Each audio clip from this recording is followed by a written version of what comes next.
Hey guys, today I'll be talking to you about RNA silencing or RNAi. RNAi is an RNA-mediated regulation only found in eukaryotes. It was originally used as a way to fight invading DNA like those made by viruses. Now, eukaryotic cells use this defense mechanism to regulate DNA with microRNA and short interfering RNA. We'll now be going over the difference in how they're used. In the cell, miRNA can only target mRNA. First, miRNA binds with a complex of proteins called RISC. These then together bind imperfectly to the bases of the miRNA, as seen here. This imperfect binding prevents translation from occurring. siRNA can target RNA or DNA. In targeting the mRNA, siRNA binds with the same RISC complex as before, but then perfectly binds with the RNA. This perfect binding causes the dicer protein to come in and then degrade the mRNA, thus preventing translation from occurring. When targeting DNA, siRNA binds with a different protein complex called RITs.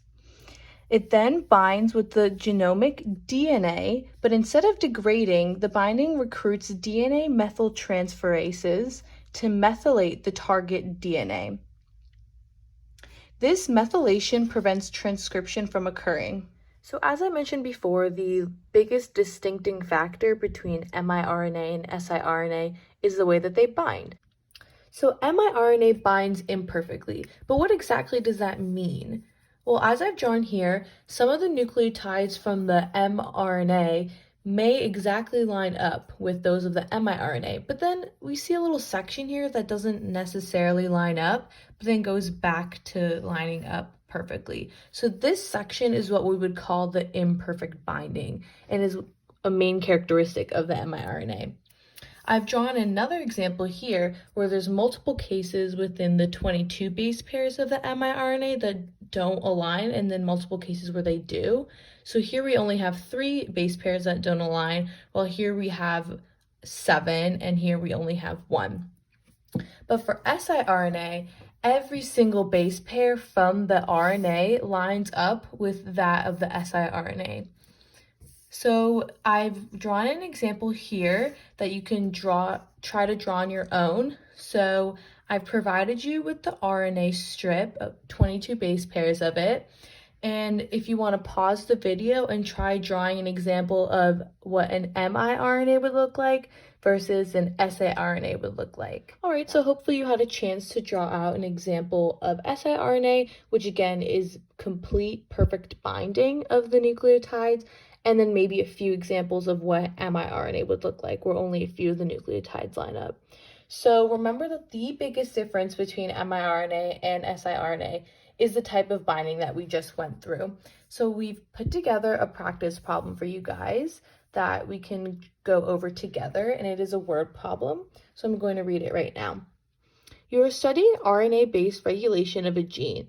You have RNA sequencing data from a tissue where your gene's protein is not found.